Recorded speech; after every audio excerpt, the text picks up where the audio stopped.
அந்த சட்டப்பேரவையை ஒரு பாங்க செயல்படுதான்ற கேள்வி இருக்கு. சபாநாயகராக மரியாதைக்குரிய அப்பாவை உட்கார்ந்தாரோ அப்பொழுதே இதான் நடந்துகிட்டு இருக்கு. அவர் திமுக சார்பாக செய்தி தொடர்பாக ஊடகத்துக்கு விவாதம் பண்ணி அந்த மூட்லேயே இருக்காரு. ஒரு முதலமைச்சரே தைரியமாக போய் சொல்றாரு சட்டமன்றத்தில். அலட்சியங்கிற வார்த்தையை கூட தாங்க முடியல, விமர்சனத்தை தாங்க முடியல. வேல்முருகன் அவர்கள் கூட பண்ருட்டி தொகுதிக்கு இது வரைக்கும் ஒண்ணுமே பண்ணல அப்படின்னா அதை கூட குறிப்பிட்டு எடுக்கிறோம். என் தொகுதிக்கு இதுவரையில் தங்கள் துறையிலிருந்து ஒரு சிறு அளவு கூட எந்த நற்பணிகளும் நடைபெறவில்லை. நான் ஒரு 2 வருஷமா ஜனநாயகத்தில் மனராஜ்யம் சொல்லிட்டு இருக்கேன். இன்னைக்கு அந்த கருத்தை ஒத்த கருத்தை ஆதவர்ஜனா சொல்றாரு. வலிக்குது இல்ல, உண்மையை சொல்லி குத்தி காடும்போது வலிக்குது இல்ல. கருணாநிதியோட பேரன் ஸ்டாலினோட பையங்கிற ஒரே தகுதியை வச்சு அந்த வாய்ப்பு அவங்களுக்கு கொடுப்பீங்களா? என்னோட கட்சியில் நிறைய சீனியர் இருக்காங்க. இது அரசியலுக்கான முன்னேற்பாடு இல்லைன்னு ஒரு நடிகை இன்டர்வியூ எடுக்கிறத வச்சு போய் பேசுறது. அவ்வளோ முட்டாளர்கள்லாம் ஒன்றும் கிடையாது, எல்லாருக்கும் தெளிவாக தெரியுது. முதலமைச்சர் வேட்பாளராக உதயநிதி அறிவிக்க வேண்டும் என்கின்ற அந்த குடும்பத்தின் கட்டாயம். நவம்பர் 20 ஃபர்ஸ்ட் ட்வீட் போடுறது கனிமொழி. அண்ணன் தங்கை கூட இருக்கிற அதிகார சண்டை. ஐயோ எங்கே நம்ம பையனோட வளர தடுத்துருவாங்களோ அப்படின்னு சொல்லி அடிச்சு பிடிச்சி ஓடி திமுக உங்கள் ஊடகம் மூலமாக தெரியுது. இது எவ்வளோ பெரிய விஞ்ஞான ஊடகம். மாலிப்டினம் டங்ஸ்டன் அப்படின்னு 2. தமிழக முன்னணி நடிகர் இன்ப சுற்றுலா போறார் அமெரிக்கா. முதலீடு ஈர்க்கிறோம் சொல்லி ஒஹுமியம் அப்படின்னு ஒரு நிறுவனத்தோட ஒப்பந்தம் அப்படின்னாங்க. ஆனால் உண்மை என்னன்னா அந்த ஒஹுமியம்ங்கிற நிறுவனம் பெங்களூர்ல 2000 கோடி கர்நாடகாவில் இன்வெஸ்ட் பண்ணி அவங்க வேலையை ஆரம்பிச்சிட்டாங்க. இது விஞ்ஞான ஊழல். இது மக்களை நடிச்சு ஏமாத்துறதுக்கு. அந்த எதிர்கட்சி தலைவருங்கிற மரியாதையை அங்கே இருக்க மாட்டேங்குது. ஸ்டாலினுக்கு எவ்வளோ பதட்டம் பாருங்க. நான் இருக்கும் வரை அனுமதி, நான் முதலமைச்சராக இருக்கும் வரை. எவ்வளோ ஒரு மட்டகரமான ஸ்டேட்மெண்ட் தெரியுமா அது? அதிமுக ஸ்ட்ரென்த் இல்லாமல் இருக்கு. அதான் தொடர்ச்சியாக இது வரைக்கும் 6 விவாதங்களே என்னை கேன்சல் பண்ணாங்க. விமர்சனத்தை எதிர்கொள்ள முதுகெலும்பு இல்லாமல் இருக்கிற கட்சியாக இருக்குது. நான் இருக்கும் வரை இங்கே பிரிவினவாதம் எதுவுமே நடக்காது. இப்படியாவது நான் ஒரு கருத்து சொல்றாரு. அதுக்குதான் ஒரே ஒரு கேள்வி மட்டும் கேட்கணும். வேங்கை வயல் ஒரு மாணவனை சாதிய பாகுபாடு காமிச்சு நெல்லையில தாக்குனாங்க. என்ன பதில்? திமுகக்கான எதிர்கட்சியை தாவேக்காவை சொல்றாங்க சார். பெண்கள் மத்தியில் விஜய் அவர்களுக்கு ஒரு கணிசமான ஒரு இது இருக்கு. வாய்ப்புகள் இருக்கான்னு நீங்க கேட்டீங்கன்னா வாய்ப்புகள் நிறைய இருக்கு.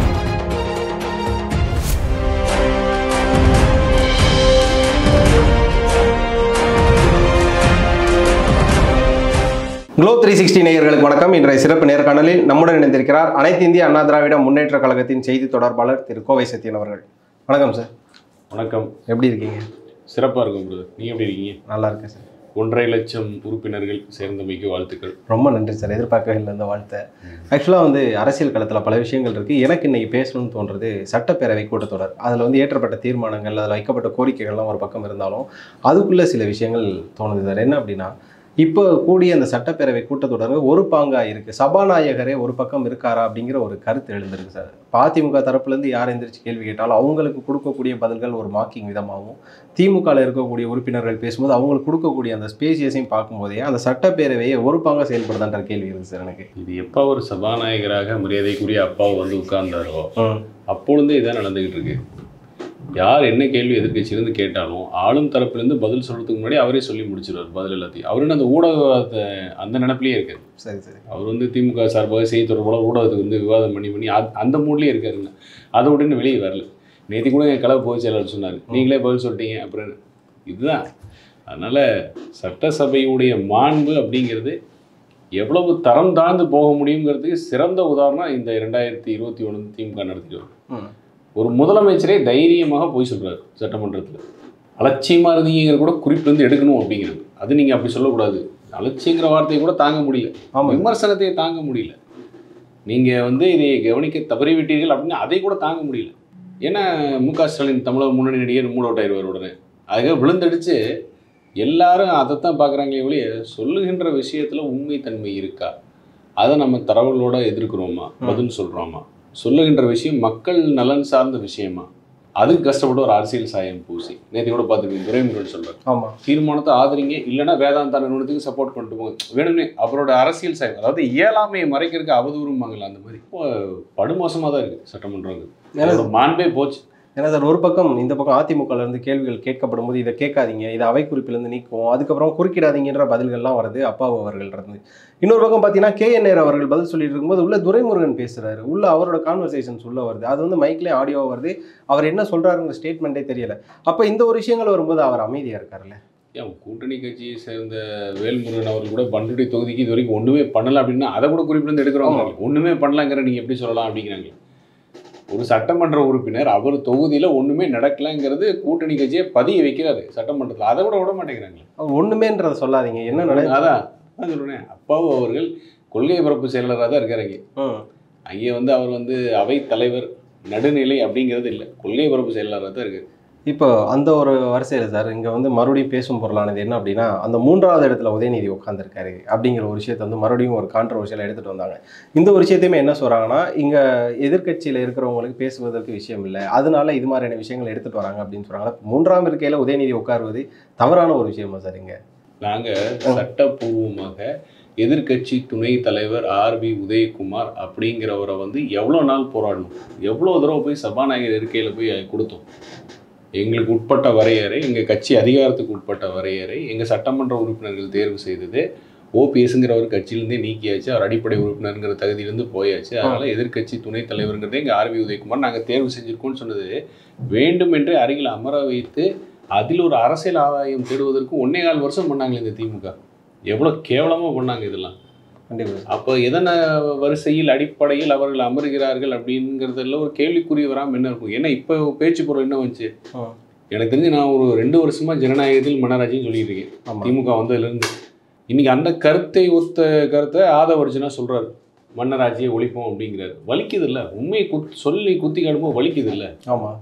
அப்போது வேற என்ன பண்ண முடியும் அவங்களால? இப்போ முழுவதுமாக இல்லை, கம்ப்ளீட்லி அப்படின்னு ஆங்கிலத்தில் சொல்கிற மாதிரி they are completely exposed.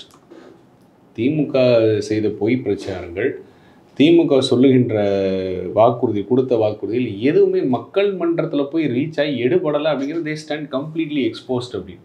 ஆனால் இதுக்கு அவங்க தரப்புலேருந்து ஒரு பதில் இருக்கு சார். நான் மக்கள் செலக்ட் செஞ்சு தானே இந்த இடத்துக்கு வந்தேன் அப்படிங்கிற ஒரு பதில் வச்சிருக்காரு சார். அந்த வாய்ப்பு யாருக்கு கிடைச்சிருக்கணும்?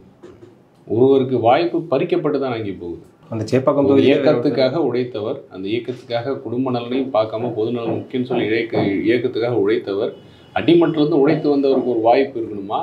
இல்லை கருணாநிதியோட பேரன் ஸ்டாலினோட பையங்கிற ஒரே தகுதியை வச்சு அந்த வாய்ப்பு அவங்களுக்கு கொடுப்பீங்களா? அடிப்படையில் அதுவும் எந்த இதுக்கு அப்புறம் என்னோட கட்சியில் நிறைய சீனியர் இருக்காங்க. இது அரசியலுக்கான முன்னேற்பாடு இல்லைன்னு ஒரு பொதுவெளியில் போய் பேசுறது, நடிகை இன்டர்வியூ எடுக்கிறத வச்சு போய் பேசுறது, அப்புறம் எதிர்கட்சி தலைவருக்கும் என் குடும்பத்துலேருந்து சத்தியமாக யாருமே அரசியலுக்கு வர மாட்டேன்னு சத்தியம் வேற பண்ணி இவ்வளோ விஷயத்தையும் பண்ணிட்டு வெக்கமே இல்லாமல் சீட்டை கொடுத்து ஜெயிக்க வைக்கிறது அப்படின்னு. அதுக்கப்புறம் அமைச்சர் பதவி இல்லை அதெல்லாம் எனக்கு வேண்டாம்னு சொல்லிடுவேன். இன்னும் நிறைய சீனியர் இருக்காங்க கட்சியில். அப்பாட சொன்ன உடனே சொல்லி வேண்டாம்னு சொல்லிடுவேன். ஆனால் அடுத்தது ஒரு அமைச்சர் பதவி, அடுத்த துணை முதலமைச்சர் ஆக போகிறோம், இல்லை ஆக மாட்டேன், அதெல்லாம் கிடையாது. எப்படி இது? மக்கள் அவ்வளோ முட்டாளர்கள்லாம் ஒன்றும் கிடையாது, எல்லாருக்கும் தெளிவாக தெரியுது, கட்சிக்காரங்களுக்கே தெரியுது. மரியாதைக்குறை துரைமுருகனை விட மிக சிறந்த தகுதியான உதயநிதினு ஒரு வார்த்தை சொல்லுங்க. சொல்ல மாட்டாங்க சார். எப்படி சொல்லுவாங்க? தெரியுது, அதான் சொல்லுவாங்க. எல்லாத்துலேயுமே இப்போ எக்ஸ்போஸ் ஆகி நிற்கிறாங்க. 2026 தேர்தலுக்கெல்லாம் முதலமைச்சர் வேட்பாளராக உதயநிதி அறிவிக்க வேண்டும் என்கின்ற அந்த குடும்பத்தின் கட்டாயம், குடும்பத்தின் நிர்பந்தம், அதுக்காக பல்ல கடிச்சிட்டு கட்சியில் நிறைய பேர் பேசாமல் இருக்காங்க. இந்த டங்ஷன் விவகாரம் கூட எடுத்துங்க. இதை கிளப்புனது யார்? நவம்பர் 20 ஃபஸ்ட்டு ட்வீட் போடுறது கனிமொழி. மரியாதைக்குரிய முத்துவேல் கருணாநிதி கனிமொழி தான் இந்த ட்வீட் போடுறாங்க. ஃபஸ்ட்டு நவம்பர் 20 போடுறாங்க.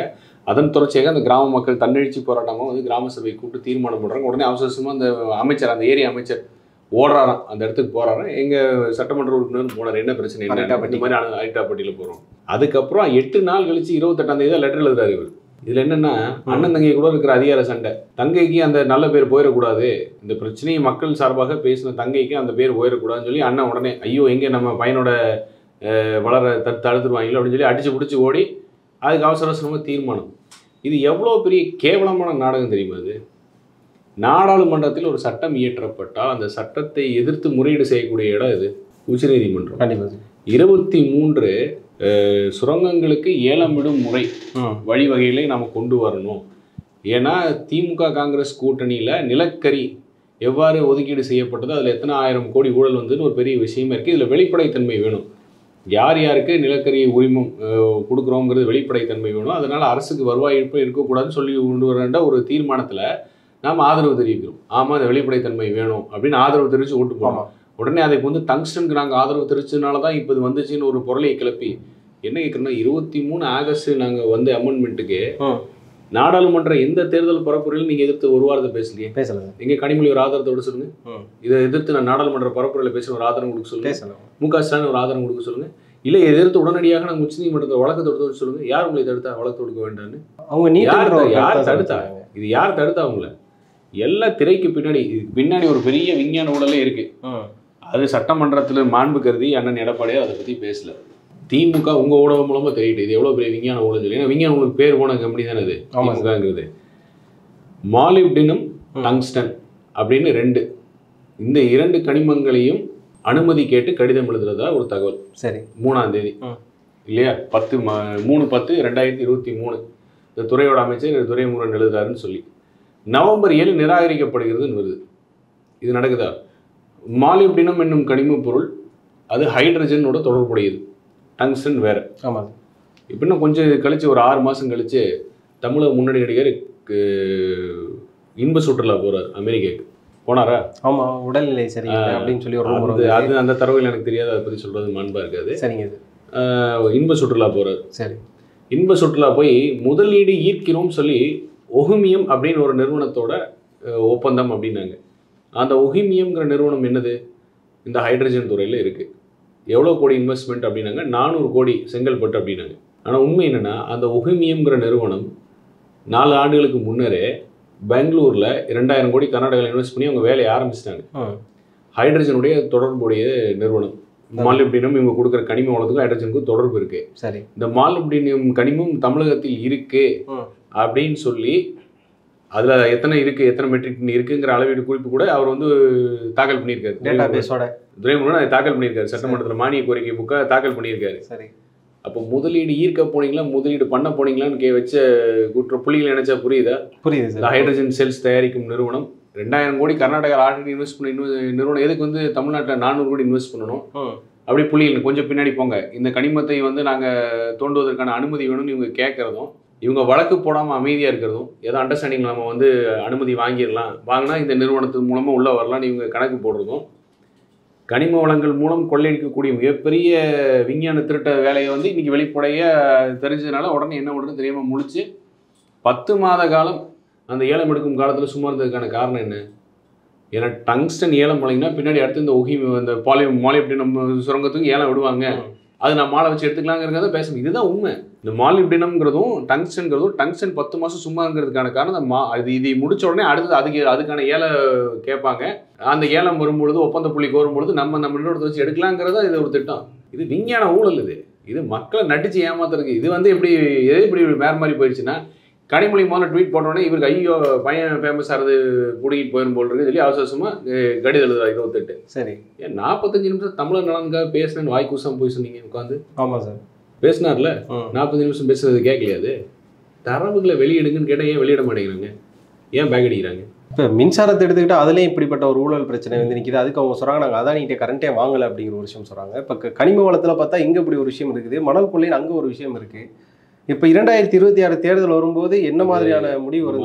2021 ஆட்சிக்கட்டில் வந்து ஒரு 8வது மாதத்துல 800 கோடி கை மாறியது, மணல் வந்து எடுக்கிறதுக்கு கான்ட்ராக்ட் எடுக்கிறதுக்கு துரைமுருகன் கை மாறியதுன்னு ஒரு குறிப்பு செய்தி வந்துச்சு. ஆமாம் சார், ஒரு நாளிதழில் இது வந்துச்சு. 800 கோடி கை மாறியது அப்படின்னு வந்துச்சு, வராமலாம் இல்லை. இந்த ஆட்சியாளர்கள் கனிமத்துறையில் அனைத்து இந்திய அண்ணா திராவிட முன்னணி எடப்பாடியை ரொம்ப கவனமாக இதை வந்து தவறாக கையாளக்கூடாதுன்னு சொல்லி மிக கட்டுப்பாடுகள் வைத்து 9,950 கோடி என்னமோ கனிம வளம் மூலமாக அரசுக்கு வரும் வருமானம். இவங்க ஆட்சிக்கு வந்த 3 வருஷத்தில் அது 1000 கோடின்னு அதிகரித்து 1900 கோடி இப்போ வருமானம். கனிம வளத்தோட வருமானம், அதிகாரப்பூர்வ வருமானம். தென்காசியில் பார்த்துருப்பீங்க டெய்லி எத்தனை லாரி நிற்கிது அப்படின்னு. இது அதிகாரப்பூர்வமாக வெளியில் கொடுத்து கோயம்புத்தூர் கிணத்து கடவுல அங்கே ஒரு தவறான ஒரு கல்குவாரி நடக்குதுன்னு சொல்லி ரிலீஸ் பண்ண அந்த பத்திரிகைகளை கூட மிரட்டினாங்க, நீ அப்புறம் அந்த நியூஸை போடுவேன்னு சொல்லி. ஊர் ஃபுல்லாக கொள்ளையடிச்சு கல்லா கட்டுறது மட்டும் குறிக்கோளை வச்சுக்கிட்டு இன்னைக்கு சாயம் விழுக்குது அப்படின்னு உடனே ஒரு நாடகம், வழக்கம் போல ஒரு நாடகம், அவதூறு நாடகம், திட்டமிட்ட பொய் பரப்புரை. தம்பிதுரை அவர்கள் ஆகஸ்ட் மாதம் பேசுனது இப்போ தூங்கி எழுந்திரிச்சு 1.5 வருஷம் கழிச்சு பேசுகிறீங்க. அப்போ 32 நாடாளுமன்ற உறுப்பினர் இப்போ 40 பேர் இருக்கீங்க. அது இப்போ தானே அந்த உங்கள் கூட்டணி கட்சி சு வெங்கடேசன் போய் பேசினாங்க நாடாளுமன்றத்தில். எப்போ கனிமொழி ட்வீட் அதுக்கப்புறம் தான் தூங்கி எந்திரிக்கிறீங்க. அது வரைக்கும் திரைக்கு பின்னாடி பேரம் பேசிட்டு எல்லாத்தையும் முடிச்சிடலாம் அப்படிங்கிற இதில் தான் இருந்தீங்க. இப்போ சார் எனக்கு இதில் ஒரு சந்தேகம் இருக்குது. எப்போதுமே நம்ம ஒரு விஷயம் பண்ணுறோம் அப்படின்னா எதிர்க்கட்சியில் இருக்கவங்களை பார்த்து நம்மளுக்கு ஒரு பயம் இருக்கும். இவங்க வந்து நம்மளை எப்படியா கண்டுபிடிச்சிருவாங்க, இல்லைனா தூண்டிடுவாங்க, இது பின்னாடி பெரிய இஷ்யூ வரும் அப்படின்னு. ஆனால் இப்போ இருக்கக்கூடிய தலைவர் அவர்களை பார்த்து இவங்க பயப்படலை அப்படிங்கிற மாதிரியான ஒரு கேள்வி இருக்குது சார். இந்த சட்டப்பேரவை கூட்டத்தொடர்லேயே அந்த பேசும் விதம் அப்படிங்கிற ஒரு விஷயமா இருக்குது. அதுவுமே 2 பேருக்குமே இந்த காரசார விவாதம் அப்படிங்கிறத தாண்டி அது சண்டைங்கிற மாதிரி தானே சார் இருக்குது. அப்போ அந்த எதிர்க்கட்சி தலைவருங்கிற மரியாதையே அங்கே இருக்க மாட்டேங்குது. எடப்பாடியார் எவ்வளோ மாண்போடு சொல்கிறாரு, ஒரு மூத்த உறுப்பினர் மற்றவங்களுக்கு முன்னோடியாக இருக்கணும், முன்மாதிரியாக இருக்கணும், அவரே இப்படி பண்ணுறது தவறு, கேள்விதான் கேட்குறோம் அப்படின்னு. உடனே இவ எதிர்க்கட்சி தலைவர் ஃபஸ்ட்டு பேச லைப்ரரியிலே கிடையாது, தூண்டிடுறாங்க, டப்புன்னு கட் பண்ணிடுறாங்க. அது ஒரு விஷயம். 2வது விஷயம், அதையும் மீனா கூட ஸ்டாலினுக்கு எவ்வளோ பதட்டம் பாருங்க. பேசி முடிக்கிறோட எந்திரிச்சு நான் இருக்கும் வரை அனுமதி, நான் முதலமைச்சராக இருக்கும் வரை. எவ்வளோ ஒரு மட்டகரமான ஸ்டேட்மெண்ட் தெரியுமா அது? நான் முதலமைச்சர் ஆவதற்கு இன்னும் 15 மாத காலம் தான். பட்டத்தில் ஒரு உதயநிதி ஒரு வீடியோ ரிலீஸ் பண்ணல, இன்னும் ஒரு 15 மாதம் தான், அதுக்கப்புறம் நம்ம திராவிட முன்னேற்ற கழக ஆட்சி வந்துடும். வந்த உடனே முதல்வர் மு க ஸ்டாலின் நீட்டுங்கிறதே தமிழ்நாட்டில் இருக்கான்னு சொன்னீங்கல்ல. ஆமாம் சார். நான் முதல்வரானால் ஒரு கையெழுத்தில் நீட் ஒழிக்கப்படும் வீரம் பேசிட்டு, இப்போ நான் முதல்வராக இருக்கேன், அதிகாரம் கையில் இருக்கு, ஆனால் நான் அதிகாரத்தில் இருக்கிற வரைக்கும் டங்ஷன் வராதுங்கிறது எவ்வளோ ஒரு கேவலமான ஒரு ஸ்டேட்மெண்ட் தெரியுமா அது? அப்போ நான் முதல்வராக இருக்கேனோ இல்லையோங்கிறத விட்டுட்டு இனிமேல் தமிழகத்தை பொறுத்த வரைக்கும் இது நடக்கவே நடக்காதுங்கிற உறுதிமொழி கொடுக்கறது தான் ஆளுமை. அதான் எடப்பாடியார் பண்ணார். 7.5% உள்ஒதுக்கீடு இல்லை. வேளாண் பாதுகாப்பு மண்டலம்னா என்ன? ஆட்சியில் இருந்தால் தான் நல்லது செய்வேன், ஆட்சியில் இல்லை அப்படி இல்லை. ஆட்சியில் அந்த பொறுப்பும் அதிகாரம் நம்ம கையில் இருக்கும் பொழுது மக்களுக்கு நல்லா செய்யணும், உடனே செய்யணும்ல. கண்டிப்பாக. இருக்கும் வரை சுரங்கம் தோண்ட அனுமதிக்க மாட்டேன்னு இருந்ததுக்கப்புறம் திருப்பி அந்த பேச்சு வந்து எதிர்கட்சியாக போய் வந்து வழக்கம் போல இரட்டை நிலைப்பாடு வச்சிருப்பாங்களே திமுக. ஆமாம். ஆட்சியில் இருக்கும்போது என்னெல்லாம் கேவலமான வேலை பண்ணுமோ எல்லாம் பண்ணிடணும். இந்த நீட்டு, இந்த hydro carbon, methane hydro carbon திட்டம், கச்சத்தீவை தாராவாத்து கொடுத்தது, காவேரி தாராவாத்து கொடுத்து, முல்லைப்பெரி, இந்த மாதிரி எல்லா விஷயம் பண்ணிட்டு எதிர்கட்சியாக வந்தோடனே அப்படி யோகி வேஷம் போட வேண்டியது. இப்போ வரைக்கும் முல்லை பெரியாரில் இப்போ கூட பிரச்சனை போதே சார். அது வந்து பராமரிக்க கூட 3.5 வருஷம் என்ன பண்ணாங்க? 146 அடி வாங்கி கொடுத்து அதிமுக 152 வரைக்கும் போகலாம். ஒன்றும் இல்லை, 80 மரம் வெட்டணுங்க. அணையோட ஆய்வு எடுக்கிறதுக்கு 80 மரம் தான் வெட்டணும். 80 மரம் வெட்டுறது உங்களால் அனுமதி வாங்கி கொடுக்க முடியல. ஆனால் கேரளாவோட நல்ல பந்தத்தில் இருக்கு. மலையாளத்திலே பேசுவார், வாழ்த்து ஓணத்தை வாழ்த்து சொல்கிறேன் மலையாளத்தில். இது உடனே 2 மாதம் முன்னாடி ஒரு ஊடகத்தில் சொன்னேன். ஓணத்தில் என் பிரியப்பட்ட மலையாள மக்களுக்கு ஓணம் ஷாம் ஷாம் ஷக்கல் என்னமோ சொல்கிறார்ல, மலையாளத்தில் என்னமோ பேசி பட்டை கிளப்புறாருல. ஆமாம், போய் மலையாளத்தில் பேசி வாங்க வேண்டியதானே. இப்போ வாங்க சொல்லுங்களேன். இப்போ வந்து போகிறார்ல, வைக்கம் போகிறார்ல, வழக்கமாக தேவையில்லாத விஷயத்துக்குள்ள ஸ்டிக்கர் ஒட்டுற மாதிரி விளம்பரத்துக்குன்னு போகிறாங்கல்ல. ஒருமை கருத்துக்கள் அப்படின்னு ஒரு விஷயம் இருக்குல்ல சார். அதாவது அரசியல் நாகரிகம் கருதி, சபை நாகரிகம் கருதி. எனக்கு என்ன கேள்வியாக இருந்ததுன்னா, அம்மா இருந்தால் அந்த பேச்சு நீங்கள் பேசியிருப்பீங்களா, எதிரில் உட்காந்து பேசியிருப்பீங்களாங்கிற ஒரு கேள்வி வரும் சார். எனக்கு மட்டும் இல்லை, மக்களுக்கே அந்த ஒரு கேள்வி இருக்குது. அம்மா இருந்தால் முதல்ல எதிர்த்த மாதிரி உட்காரவே மாட்டாங்க. 5 நிமிஷம் உடனே வெளியே நடப்புன்னு சொல்லி கேண்டீனில் டீ சாப்பிட போயிடுவாங்க. அது எடப்பாடியாக இருக்கும்போது நிறைய தடவை பண்ணியிருக்காங்க. சரி, அம்மா மட்டும் இல்லை, எடப்பாடியார் வந்து முதலமைச்சராக உட்காந்து அந்த வந்து சபைக்கு ஒன்று 10 நிமிஷம் வெளியே நடப்புன்னு சொல்லி கிளம்பிடுவாங்க. எப்போ கேண்டீனில் வந்து பருப்போட வாசனை வருதோ உடனே கிளம்பிடுவாங்க வெளியே நடப்புன்னு சொல்லி. இவங்க வேலையே தானே. ஒரு எதிர்கட்சி ஆக்கப்பூர்வமாக அவையில் அமர்ந்து கேள்வி கேட்டு பணி செய்யக்கூடிய வேலையை செய்கிறதுங்கிறது தமிழக மக்கள் ரொம்ப வருஷம் கழிச்சு இப்போ தான் பார்க்குறாங்க. இவங்கள மாதிரி இல்லை, இவங்களுக்கு நோக்கமே உள்ள வரதே வெளியே நடக்குது. வந்தவங்க வருவாங்க, ஒரு 10 நிமிஷம் கிடக்கிறான்னு சொல்லி கத்தி கூச்சல் அடிச்சு வெளியே போயிடுவாங்க. இதுதான் நடக்கும். பொதுப்படையில் ஒரு கருத்து வைக்கப்படுது சார். இது வந்து மக்களோட எப்படி சொல்கிற சைக்காலஜிக்கலாக மாற்றுறாங்களா அப்படிங்கிற மாதிரியான ஒரு விஷயம் இருக்குது. உளவியல் பிரெயின் வாஷ் அப்படிங்கிற மாதிரியான ஒரு கேள்வி இருக்குது. என்ன அப்படின்னு பார்த்தீங்கன்னா, அதிமுக வந்து ஸ்ட்ரென்த் இல்லாமல் இருக்குன்ற மாதிரியான ஒரு கருத்தை கட்டமைச்சிக்கிட்டே இருக்காங்களா? அது உண்மையா சார்? ஆக்சுவலாக 4 பிரிஞ்சுது, 5 பிரிஞ்சு. ஆமாம். அப்புறம் அதிமுக ஜாதி கட்சி, அதிமுக இன்னும் குழப்பம் தொடர்கிறது. இதெல்லாம் ரொம்ப முயற்சி. ஏன்னா ஊடகம் இதுக்கு ரொம்ப பெரிய அளவில் துணை போகிறாங்க.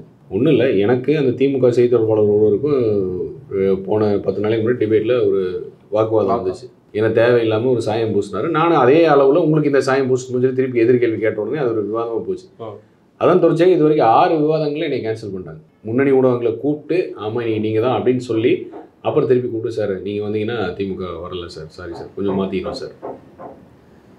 விமர்சனத்தை எதிர்கொள்ள முதுகெலும்பு இல்லாமல் இருக்கிற கட்சியாக இருக்குது இப்போ. வெளுத்துருப்போன்னு இதுதான் உண்மை. நேத்திக்கு கூட ஒரு ஊடகம் இந்த டங்ஷன் விஷயமா நான் அந்த தரவுகள் ஃபுல்லாக எடுத்து வச்சு எல்லாம் பேசுறதுக்கு ரெடியாக இருந்து கடைசி காலகட்டத்தில் சார் மன்னிச்சிங்க சார் அப்படின்னு. உண்மையை சந்திக்கிறதுக்கு துணிவு இல்லை, முதுகெலும்பு இல்லை. அது ஸ்டாலினுக்கும் சரி, உதயநிதிக்கும் சரி, யாருக்காக வேணால் இருக்கட்டும்.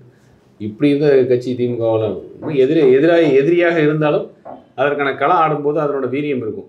சிறந்த பேச்சாளர், நல்ல பேச்சாளரும் அந்த இயக்கத்தில் இருந்திருக்கிறாங்க. வைகோ அவர்கள் திமுக இருந்த காலத்துலலாம் அதோட வரலாறே வேறு. கண்டிப்பாக பேசக்கூட ஒரு வீரியம் என்ன ஏது அப்படின்னு. அதுக்கப்புறம் ஓரளவுக்கு நல்ல ஒரேட்டரி ஸ்கில்ஸ் இருக்கிறவர் மரியாதைக்குரிய துரைமுருகன் அவர்கள், நல்ல ஒரேட்டரி ஸ்கில்ஸ் இருக்கிறவர். இந்த மாதிரி ஒரு சட்டமன்றம்ங்கிறது வந்து ஒரு இளைய சமுதாயத்துக்கு ஒரு ஒரு பெரிய விஷயம். அதை பார்க்குறது ஒரு அரசியலில் ஒரு ஜனநாயகத்தில் எவ்வாறு கட்டமைக்கப்படுகிறது, என்ன நடக்கிறது, அதிகாரம்னா என்ன, அதிகாரத்தை நோக்கி கேள்வி எப்படி வருது, அந்த அதிகாரத்தில் இருப்பவர்கள் எப்படி பொறுப்புடன் பதில் சொல்கிறார்கள், ஒரு விஷயத்தை எப்படி ஹேண்டில் பண்ணுறாங்கன்னு தெரியக்கூடிய இடம் அது. ஒரு மனிதனுடைய வாழ்க்கைக்கும் ஒரு தாக்கம் ஏற்படுத்தக்கூடிய இடம் சட்டமன்றம். ஆனால் இது இவ்வளோ மட்டகரமாக உங்களுக்கே தெரியும். அதிமுக ஆட்சி அதுக்கு முன் மதிப்பு அண்ணன் தனபால் அவர்களை சேர் விட்டு வெளியே அமிச்சாங்க. சேர் அதில் உட்காந்து மிக மிக மோசமாக தாங்க போயிருக்கு. இப்போ பேச்சாளராக அவங்க ராஜீவ் காந்தியை முன்னிறுத்துறாங்களே சார். இல்லை, இப்போ அதை இன்னொன்று விஷயம் நான் சொல்கிறேன் பாருங்க. திமுக ஊடக செய்தி தொடர்பாளர் இப்போ பாருங்களேன், எல்லாருமே அப்படியே ஒரு வேற மாதிரி ஒரு ட்ரெண்ட். எப்படின்னா, ஒரு குறிப்பிட்ட சமுதாயத்தை சேர்ந்தவர்கள் தான் நிறைய பேர் இருக்காங்க செய்தி தொடர்பாளர்கள். இப்போ என்ன காரணம்னா, அவர்கள் தான் பாஜகவை வீரியமாக பேசுவார்கள், எதிர்ப்பார்கள் அப்படின்னு. சரி, அந்த கட்டமைப்பு ஊடகத்தில் கொடுக்கணுங்கிறதுக்காக நீங்கள் ஒன்று எடுத்து பாருங்க. அவங்களோட செய்தி தொடர்பாளர் இப்போ இருக்கக்கூடிய வரிசையில் ஒரு குறிப்பிட்ட சமூகத்தினை சார்ந்தவர் தான் அதிகமாக வருவாங்க. ஏன்னா அவர்கள் வந்து பாஜகவை எதிர்க்கும் துணி விதம் வேற இருக்கும். மற்றபடி வேற ஆட்கள் எல்லாருமே அப்படியே கொஞ்சம் கொஞ்சமாக கம்மி பண்ணி வருதில்லை. இதுக்கு என்ன காரணம்னா, இவங்க பாஜகவோட இருக்கிற அண்டர்ஸ்டாண்டிங், திரைக்கு பின்னாடி இருக்கிற அண்டர்ஸ்டாண்டிங் பார்த்தீங்கன்னா அப்படியே ஃபுல்லாக கம்மியாயிடுச்சு. பாஜக திமுக மேலே வைக்கிற விமர்சனம், உதயநிதி மேலே வைக்கிற விமர்சனம் கூட அப்படியே ரொம்ப கம்மியாயிட்டு அப்படியே போகுது. சத்தத்தையே காணும், நிறைய விஷயங்களில் சத்தத்தையே காணும். இந்த ஊடகத்தை பொறுத்த வரைக்கும் அவங்க என்ன நினைக்கிறாங்கன்னா, திமுக ஊடகத்தை கையில் வச்சு நினைக்கிறாங்கன்னா, களம் என்பது திமுக வெர்சஸ் பாஜக, அதிமுக ஒரு பொருட்டே இல்லை. அதிமுகவுக்கு பங்கம் ஏற்படுத்தக்கூடிய தலைப்புகளை வைப்பதிலும் அவங்க வந்து சங்கடப்படுறதே இல்லை. இப்படி வச்சாலும் அதிமுக ஆதரவாளர்னு சொல்லி கூப்பிட்டு உட்காந்து வச்சுப்பாங்க. ஆனால் இதே திமுக வர மறுக்குது அப்படின்னு சொன்னால் திமுக ஆதரவாளர்னு வச்சு பேச மாட்டாங்க, அதிமுகவை தான் கல்வி விடுவாங்க. அந்த அளவுக்கு ஊடகத்தில் கட்டுப்பாடு வச்சிருக்காங்க. இப்போ நாங்கள் அதிமுக நாங்கள் ஊடகத்துக்கு வரமாட்டோம்னு 2 பேரும் சொல்லும்போது என்ன பண்ணாங்க, அதிமுக ஆதரவாளர்னு வச்சாங்கல்ல, அதே ஊடகத்துக்கு தான் இந்த கேள்வி. திமுகலேருந்து நாங்கள் விவாதத்துக்கு வரமாட்டோம்னு சொன்னால் நீங்கள் திமுக ஆதரவாளர்னு வச்சு விவாதம் நடத்த மாட்டேங்கிறீங்க. இப்படி என்ன சாமரம் வீசணும் அப்படின்னு நிர்பந்தம் இருக்குது. ஊடகங்களையும் வந்து கையில் வச்சிருக்காங்க, சேட்டலைட் மீடியா ஃபுல்லு ஊடகம் ஃபுல்லாக திமுகவோட ஸ்லீப்பர்ஸ் தான். ஊடகத்தில் ஒரு முன்னணி பொறுப்பில் இருந்தவர் தான் இந்த ஒரு பெண் நிறுவனத்துக்கு இப்போ போயிருக்காரு அப்படின்னு சொல்லி ஒரு தகவல். ஊடகத்தில் இருக்கிற எல்லாருமே, நான் சொல்லணும் இல்லை பிரதர், நீங்கள் போய் பொதுமக்களை கேளுங்க, ஒரு சேனல் பேர் சொல்லுங்க, உடனே சேனல் யார் எதை சார்ந்த சேனல் சொல்லுவாங்க. இந்த சேனலில் வரவங்க வரைக்கும் சொல்லுவாங்க இவங்க வந்து திமுக அதிமுகன்னு. ஒன்றும் இல்லை, நான் இப்போ ஒரு விவாதத்துக்கு போகிறேன்னு ஒரு சமூக வலைதளத்தில் பதிவு வச்சா மக்களே சொல்லுவாங்க, ஓ 3 பேர் திமுக, ஒருத்தர் நீங்கள் எப்படியா அப்படின்னு. அந்த அளவுக்கு ஆயிடுச்சு. இப்போ அம்பேத்கர் அவரோட நினைவு தினம் வந்து சார், அன்னைக்கு வந்து திரு ஸ்டாலின் அவர்கள் ஒரு ஸ்பீச் விட்டுருந்தார். இந்த மண் வந்து அம்பேத்கரிசத்தையும் பெரியாரிசையும் ஏற்று வளர்ந்தவன். ஸ்டாலின் அவர்கள் நானுமே அதை ஏற்று தான் வளர்ந்தேன். நான் இருக்கும் வரை இங்கே வந்து பிரிவினவாதம் எதுவுமே நடக்காது, இங்கே அதை வச்சு ஒரு அரசியல் பண்ண முடியாதுன்னு அவர் ஒரு கருத்து சொல்கிறாரு. இதே கருத்தை தான் ஆதவ அர்ஜுனாவும் சொல்கிறாரு. ஆனால் ஏதோ கொடுக்கப்பட்ட அழுத்தத்தினால அவரை கழட்டி விடப்பட்டதா இப்போ திமுக மேலே ஒரு டேக் வருது இல்லை? ஒரு சவாலாக சொல்கிறேன்னு சொன்னார்ல, ஆமாம், அதுக்கு தான் ஒரே ஒரு கேள்வி மட்டும் கேட்டோம், வேங்கை வயல், அதை மட்டும் கேட்டு நிறுத்திடலாம். அதுக்கு பதிலே சரி ரைட்டு, அம்பேத்கர் பெரியார் எல்லாம் ஓகே, நீங்கள் பேசுகிற வீரவாசனம் எல்லாம் ஓகே, வேங்கை வயல் என்ன பதில்? அவங்க விவாதத்தில் திரும்ப அதே கேள்வி கேட்குறாங்க, நீங்கள் போய் பார்த்தீங்களான்னு கேட்குறாங்க. கலப்பு திருமணம் செய்து வைத்து உங்கள் கூட்டணி கட்சியோட கட்சி ஆஃபீஸ் திருநெல்வேலியில் போய் அடித்து உடைச்சாங்க, என்ன பதில்? ஒரு மாணவனை சாதிய பாகுபாடு காமிச்சு நெல்லையில் தாக்குனாங்க, ஆமாம், என்ன பதில்? என்ன ஊரே சிரிப்பாக சிரிக்குது. சமத்துவம் சமூக நீதி நீங்கள் பேசுகிறத நினச்சி ஊரே சிரிப்பாக சிரிக்குது சார். இது இன்னும் எக்ஸ்போசர் பண்ண வேண்டியது உங்களோட கடமை தானே சார்? அது நம்ம ஒரு விஷயம் என்ன மீண்டும் மீண்டும் தாழ்மையாக வைப்பதுனால எல்லா பஞ்சாயத்தும் ஓடிட்டு இருக்குது. சரி, இதே கேள்வி தான் கேட்டிருக்கோம். தாத்தா வெட்டிய போர்வெளில் விழுந்த பேரன் சுஜித், தனியார் நிலம், அரசாங்கத்துக்கு அதுக்கு என்ன சம்பந்தம்? தீபாவளி கொண்டாட விட்டாங்களே 3 நாளைக்கு, 18 மணி நேரம் போராடினாங்களே திருவண்ணாமலையில், ஒரு ஊடகம் போக முடிச்சா பக்கத்தில்? அதுக்கு முன்னாடி ஒன்று ஆட்சிக்கு வந்து ஒரு 6 மாதம் நெல்லை குவாரியில் 8 நாளுக்கு ஒருத்தர் மாட்டி இறந்தார்ல, எங்கே பேசுகிறாங்க? இப்படி ஒரு பஞ்சாயத்து நடந்துக்கிட்டு இருக்கு. நட்ட ராத்திரியில் அணை திறந்து விட்ட பஞ்சாயத்து ஓடிட்டு இருக்கு. அப்போ கூட தலைப்பு அதிமுக இரட்டை இலை சின்னை முடக்கப்படுமா? எவ்வளோ ஒரு கேவலமான ஒரு வேலை இதெல்லாம். ஏங்க ஒருத்தர் வந்து பேட்டி கொடுப்பாராமா, ஈரோட வந்து இரட்டை இலை சின்னம் கொடுத்து தற்காலிகம் தான் அப்படின்னு பாராமா. யாருமே திருப்பி கேட்கவே தெரியலையே கேள்வி, என்னையா இப்படி சொல்கிற? ஈரோடு இடைத்தேர்தல் முடிச்சு நாடாளுமன்ற தேர்தலே வந்துருச்சு, அதில் 40 தொகுதிக்கு பாம்பியில் எடப்பாடி கையெழுத்து போட்டு இரட்டை இலை சின்னத்தில் ஜெயிச்சாங்க. அதை எப்படி ஈரோட்டில் வந்து இடைக்காலமாக கொடுத்தாங்கன்னு சொல்லி யாருமே கேட்க தோணலையா? இந்த பஞ்சாயத்து நடந்துட்டு இருக்கும்போது உட்காந்து மலையில் மக்கள் நடுரோட்டில் 3 நாளாக தண்ணியில் சோர்லான்னு இருக்கும்போது உங்களுக்கு வந்து இரட்டை இலை முடக்கப்படுமாங்கிற டிபேட் தேவையா? நேற்றுக்கு எத்தனை ஊடகங்களில் வந்து இந்த டங்ஸ்டன் கனிம வளத்தை பற்றி விவாதம் எடுத்தாங்க? 2 சேனல், மற்ற 2 சேனலில் இதாங்க ஊடகத்தை வந்து மிரட்டி உருட்டி கட்டுப்படுத்துறதுங்கிறது இதுதான். இப்போ எந்த இடத்துல ஆதவ அர்ஜுனா அப்படிங்கிறவர் வந்து அவர் வைக்கிற கேள்வி வந்து அதிகாரத்தை நோக்கிய கேள்வி அப்படின்னு. ஃபஸ்ட்டு அந்த கேள்வி எப்போ வந்து அதிகாரத்தில் பங்கீடுன்னு கேட்டோன்னே காங்கிரஸ் அதே கேட்டாங்க கொஞ்ச நாளைக்கு முன்னாடி. ஆமாம், செல்வர் 3 மணிக்கு அதிகாரத்தில் பங்கீடு எங்களுக்கு வேணும் அப்படின்னு. ஆனால் அந்த கேள்வியை கேட்டுட்டு கள்ளக்குறிச்சியில் வந்து மாநாடு அப்படிங்கிற அளவுக்கு மாற்றிட்டீங்கல்ல. என்னது மது ஒழிப்பு மகளிர் மாநாடு வரைக்கும் போயிடுச்சு அது. ஆமாம் சார், விசிகே மாநாடு அவ்வளோதானே. ஆனால் ஆரம்பிச்சது என்ன, மது ஒழிப்பு மாநாடு தானே. ஆமாம் இல்லையா? கண்டிப்பாக சார். ஆனால் கடைசியில் மது ஒழிப்பு மகளிர் மாநாடு கொண்டு போய் விட்டீங்களே. அந்த அளவுக்கு நீங்கள் கூட்டணி கட்சிக்கு அழுத்தம் கொடுக்குறீங்க. அவங்க வந்து செயல்பட விடாமல் பண்ணுறீங்க. சாம்சங் போராட்டத்துக்கு கம்யூனிஸ்ட் கேட்குறாங்க அப்படின்னா அரசு நீங்கள் தானே பண்ணுறீங்க, தூக்கி கொண்டு உள்ள வச்சிங்களே நீங்கள். இப்போ யாருமே அதிகாரத்தை நோக்கி கேள்வி மட்டுமே கேட்கக்கூடாது. எல்லாம் அதிகாரம் வந்து ஆஹா ஓஹோ சூப்பர்னு பாடிட்டே இருக்கணும். இதே தான் இது எடப்பாடியார் கேட்டார். ஏப்பா நீ தனி தீர்மானம் ஒன்று கொண்டு வர, நீ என்ன லெட்டர் போட்டான்னு சொல்ல மாட்டேங்கிற, அவன் என்ன பதில் சொன்னான்னு சொல்ல மாட்டேங்கிற, இந்த தீர்மானத்தின் நோக்கம் இது சட்டத்துக்கு முன்னாடி எப்படி நிற்கும்னு சொல்ல மாட்டேங்கிற, தீர்மானத்தை கொண்டு வந்து ஆதரின்னு சொன்னால் எங்கே போய் ஆதரிக்கிறது? இப்படி ஒரு விஷயம் நடந்திருந்தால் அதிமுகலேருந்து அதை வெளிப்படையாக காட்டியிருப்பீங்களா? இல்லை நீட்டு மட்டும் அந்த கேள்வி கேட்டாங்கல்ல. நீட்டு 27 முறை கடிதம் எழுதியிருக்கிறோம் அப்படின்னு அண்ணன் விஜயபாஸ்கர் சொன்னார் சட்டமன்றத்தில். 18 மாதமும் நீங்கள் மறைச்சிட்டீங்க, பதில் வந்து சொல்லலாம். அன்றைக்கி எவ்வளோ பெரிய அலப்பறம் பண்ணீங்க. ஆமாம், அதே தானே இப்போ உங்களுக்கும் கலைபரமாச்சு. ஆனால் நீட்டை பொறுத்த வரைக்கும் என்ன நீதிமன்றத்தில் வழக்குகள் இருக்குது. ஆனால் நாங்கள் வந்து தீர்மானத்துக்கு வந்து போட்டு அனுப்பிச்சோம், தீர்மானத்தை போட்டு அனுப்பிச்சிட்டோம். அதே தானே இப்போ உங்களுக்கும். செப்டம்பர் 2021 சிஏஏக்கு தீர்மானம் போட்டு அனுப்பிச்சிங்களே. இன்றைக்கி என்ன 24 வந்து 3 வருஷம் ஆச்சுல. எங்கே என்னென்ன வரும்? குடியுரிமை திருத்த சட்டத்தை நீங்கள் போட்ட தீர்மானத்தோடதுக்கு விட என்னாச்சு? எங்கே நிற்கிது அது? இப்போ பதில் சொல்லலாம்ல, சொல்லுங்கள். அதான் தனக்கு வந்து தக்காளி சட்னி அடுத்து வந்து அர்த்தங்கிற மாதிரி தானே இதெல்லாம். எதிர்கட்சியாக இருக்கும்போது போடாத நாடகம் இல்லை, போடாத வேஷம் கிடையாது. ஆளுங்கட்சியாக வந்து உட்காந்தோடனே இப்படி கண் மொழி பிதுங்குது. இப்போ தெரியுது என்னன்னு. நீங்கள் 23 அந்த பில்லு வந்திருக்குன்னா 1.25 வருட காலம் வந்து நீதிமன்றம் பக்கமே நீங்கள் எட்டி பார்க்கல. இப்போ தீர்மானம் போட்டு அனுப்பிச்சிங்கன்னா எப்படி அந்த தீர்மானம் வந்து கவர்னர் பாஸ் பண்ணுவார்? திருப்பி என்ன சொல்வீங்க உங்கள் பாஷையில்? காசு வந்தால் மத்திய அரசு வாங்க தீர்மானம், இல்லைன்னா ஒன்றிய அரசு வஞ்சிக்கிறது. உடனே கவர்னர் வந்து சங்கி ஆயிடுவார். அவர் வந்து ஒரு ஆர்எஸ்எஸ் ஏஜென்ட் ஆயிடுவார். ஆர்எஸ்எஸ் ஏஜென்ட் ஆயிடுவார். உடனே அவர் வந்து சங்கி ஆயிடுவார். வழக்கம் போல் திட்டுன்னு திட்டுவீங்க. இதுக்கு ஒரு நாடகம் போட்டு கடைசியில் நாங்கள் போட்டு சரி பண்ணி வாங்கிட்டு வருவீங்க. இதெல்லாம் நடக்குது. எங்கே ஆட்சி அதிகாரத்தில் இருக்கும்போது என்னெல்லாம் தில்லால் நடி வேலை பண்ணுமோ எல்லாம் பண்ணி தமிழத்துக்கு எதிராக பண்ணிட்டு வெளியில் வரும் காலத்தில் வந்து நாடகம் போடுறது. இந்த இரட்டை நிலைப்பாடு தான் திமுகவோட வாடிக்கை. திமுகனாலே தான் இரட்டை நிலைப்பாடு தான். ஆனாலுமே அவங்களுக்கு ஆதரவு இருந்துட்டு தானே சார் இருக்கு. எப்போதுமே அந்த மக்கள் வந்து ஒரு விஷயம் நடந்தாலும் ஒரு நிகழ்ச்சி நடத்தினாலும் வந்துட்டு தானே சார் இருக்காங்க. அவங்களுக்கு இருதுருவ அரசியலில் மிக மிக கெட்டியாக இருக்கிறது ரெண்டுமே, திராவிட இயக்கங்கள் ரெண்டுமே, திமுக. அதனால் நம்ம வந்து குறைச்சி மதிப்பிட முடியாது. ஒரு விஷயத்தை வந்து நடக்கும் பொழுது அதை திசை திருப்பக்கூடிய வல்லவர்கள் யாருன்னு கேட்டால் திமுக தான். அதில் அவனுங்களை அடிச்சிக்கவே முடியாது, கன்ஃபார்மாக அடிச்சிக்கவே முடியாது. திமுக மாதிரி அந்த மாதிரி ஒரு கன்ஃபார்மாக அடிச்சிக்கவே முடியாது. அந்த திசை திருப்பும் நாடகம் தான் அவங்களுக்கு ஒரு வெற்றிக்கான காரணம். 2 பேர் தாங்க திமுக காப்பாற்றுறாங்க. ஒன்று கூட்டணி, இன்னொன்று ஊடகம். இது ரெண்டுமே கழட்டி விட்டால் சிக்கி சிந்தாங்கணும். இன்னும் மீண்டும் சொல்கிறேன், கடைசியாக சொல்கிறேன், அஇஅதிமுக என்னெல்லாம் சந்திச்சதோ அதுக்கு திமுக விதி விலக்கு அல்ல. கதிமுக கருணாநிதி திமுக வரும்னா வரும், கண்டிப்பாக வரும். உதயநிதி போய் முன்னாடி நிறுத்தி களம் காணுங்க, அப்புறம் பார்க்கலாம். மக்கள் முந்தி மாதிரி இல்லை. இப்போல்லாம் நிறைய விழிப்புணர்வு, ஏகப்பட்ட விழிப்புணர்வு இருக்குது. கூடியிருப்பவர்கள் எழுப்பும் கேள்விகள் ஒரு தனி பாதையை காட்டுது. பாதை ஒரிஜினல் ஒரு விஷயம் கேட்குறாரு, அதிகாரத்தில் பங்கு அப்படிங்கிற கேட்கும்போது நிறைய விஷயங்களுக்கு இது சரியாக இருக்குமோ அப்படின்னு ஒரு கேள்வி இல்லைன்னா கூட ஏன் இருக்கக்கூடாதுங்கிற பேச்சு பொருளாக மாறுது. இதுதான் ஆரோக்கியமான ஜனநாயகத்துக்கு முதல் அறிகுறி. இதுக்கு பதில் திமுக கிடையாது, ஆனால் அதிமுக இருக்குது. இதுக்கான பதில் எல்லா பதிலும் அதிமுக இருக்குது. ஏன்னா எப்படி கட்டுண்டு கிடப்போம், வேற்றுமை பெறுவோம், சமதளத்தில் இணைவோம். கூட்டணி கட்சியாக இருந்தாலும் அவங்களுக்கு உரிய அங்கீகார மரியாதை எப்படி கொடுக்கணும்னு அதிமுக தெரியும். திமுக மாதிரி கிடையாது. அவங்க வெறும் வாக்கு வங்கிக்காக யூஸ் பண்ணிட்டு அவங்களை கசிக்கு பண்ணி தூக்கி போடுறது. சரியாக வரணும் அந்த கட்சியை உடைக்கிறது. உதாரணம் நிறைய இருக்குது. நிறைய கட்சிகள் இப்போ தேமுதிக முயற்சி பண்ணது, அது மாதிரி நிறைய இருக்குது. காலம் வந்து நேரம் வேகமாக மாறிட்டு இருக்கு. கடைசியாக ஒரு கேள்வி இருக்குது சார். என்ன அப்படின்னா, எப்போதுமே மகளிர்களோட வாக்கு வந்து அதிகமாக அதிமுகவுக்கு இருக்குது அப்படிங்கிறது நம்ம எல்லாருக்குமே தெரியும். இப்போ குமுதம்ல அண்மையில் ஒரு ரிப்போர்ட் ஒன்று எடுத்தாங்க.